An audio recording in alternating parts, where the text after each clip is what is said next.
El día del Señor. Esta es una frase de la Biblia que las personas religiosas usualmente usan cuando hablan del fin del mundo. Sí, cosas como el Armagedón o el Apocalipsis. Quizás estés familiarizado con esta imagen de Jesús regresando en un caballo blanco. Él tiene una espada para traer el juicio final. Todos quieren saber qué va a pasar. Entonces, muchas de estas imágenes vienen del último libro de la Biblia. Pero para entenderlas, tienes que regresar al primer libro. Cuando la historia comienza, vemos a Dios crear un mundo asombroso. Luego, Él les da a los humanos el poder para gobernarlo en su nombre. Pero los humanos son tentados por este misterioso personaje no humano que les hace una promesa. Podrás definir el bien y el mal en tus propios términos y ponerte en el lugar de Dios. Justo lo que ellos hacen. Las historias resultantes se tratan de las relaciones rotas y la violencia que esto ocasiona. Sí, esta promesa crea enormes problemas. Ahora, todos tienen que protegerse a sí mismos y luchar por sobrevivir. Todos están usando la muerte como un arma para ganar poder. Todo lleva a la historia de la construcción de la ciudad de Babilonia. O en hebreo, Babel. Todos se unen para elevarse a ellos mismos al lugar de Dios.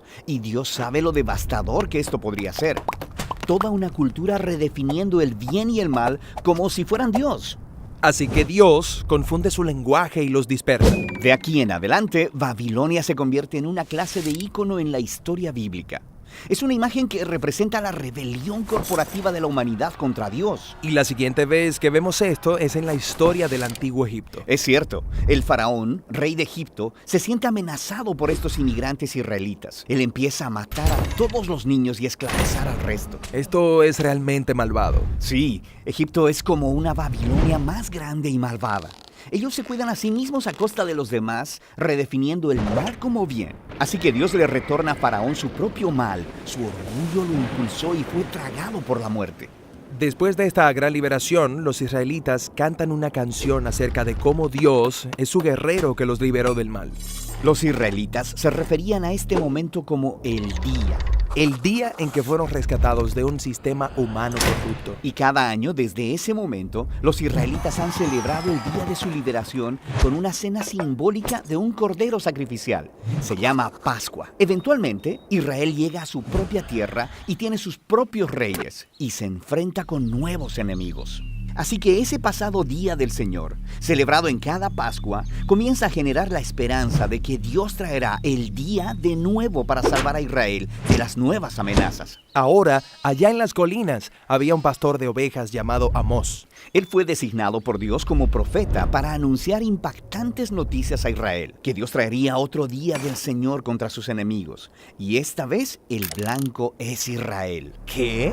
Tristemente, los líderes de Israel también habían redefinido el bien y el mal por sí mismos, resultando en corrupción y violencia. El pueblo de Dios se ha hecho como Babilonia. Los oprimidos se convirtieron en opresores. Babilonia parece como una trampa de la que nadie puede escapar. Así que el día del Señor viene sobre Israel.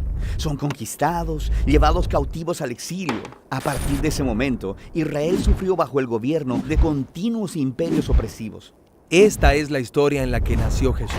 Sí, en ese tiempo el imperio opresivo sobre Israel era Roma. Entonces, ¿va Jesús a confrontar a Roma, deshacerse de ellos? Bueno, no.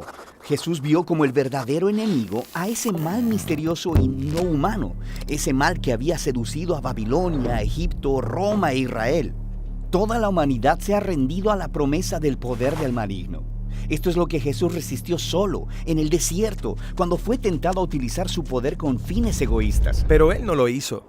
Después de eso, Él empezó a confrontar los efectos del mal en los demás. Empezó diciendo que iría a Jerusalén para la Pascua, para una confrontación final con el mal de Israel y Roma, muriendo. Morir. Pero eso luce como un fracaso. Jesús dejaría que el mal agotara todo su poder sobre él, usando su única arma verdadera, la muerte. Jesús sabía que el amor y la vida de Dios eran todavía más poderosos, que Él podía vencer al mal volviéndose el Cordero de Pascua, entregando su vida en un acto de amor. Y algo cambió ese día. Cuando Jesús derrotó al mal, Él abrió un nuevo camino para que cualquiera pudiera escapar de Babilonia y descubrir esta nueva clase de poder, esta nueva forma de ser humano. Ok. Así que algo cambió, pero el poder del mal todavía está vivo y funcionando, y nosotros seguimos construyendo nuevas versiones de Babilonia. Cierto. El último libro de la Biblia, Apocalipsis, apunta hacia el futuro y el último día del Señor. Es cuando el reino de Dios viene a confrontar a la Gran Babilonia. Es la imagen de todas las naciones corruptas del mundo. Sí, eso es todo. El Armagedón, el juicio final. ¿Cómo acabará Jesús con el mal? Bueno, no es lo que podrías esperarte. En Apocalipsis, el Jesús victorioso se simboliza con un cordero sacrificado manchado de sangre. Y luego, cuando Jesús llega al final sobre su caballo blanco para confrontar al mal, Él está manchado de sangre antes que la batalla siquiera comience. ¿Premanchado de sangre? Eso es una imagen extraña. Más bien, Él venció con su sangre cuando murió por sus enemigos. Y la espada está en su boca. Un símbolo de la autoridad de Jesús para definir el bien y el mal y hacernos responsables cuando traiga finalmente la justicia de una vez por todas. Y así, mientras tanto, el Día del Señor es una invitación para resistir la cultura de Babilonia. Y es una promesa de que un día Dios liberará nuestro mundo de la corrupción y traerá las cosas nuevas que tiene preparadas.